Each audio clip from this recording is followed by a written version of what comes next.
Welcome to Technologies.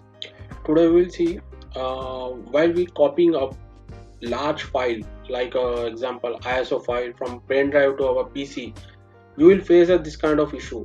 That file is too large to destination file system.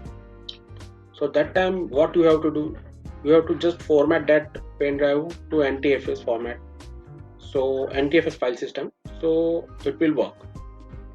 So let's check it out how it will work. Just right click on your pen drive and you can check over there, it is fat file system. So what we are going to do, we just change this fat to NTFS. So here I will change my pen drive fat to NTFS. Click OK. So now it will format to the NTFS file system. Once it's complete, you can start copying your file. It will work. Thank you. Please subscribe.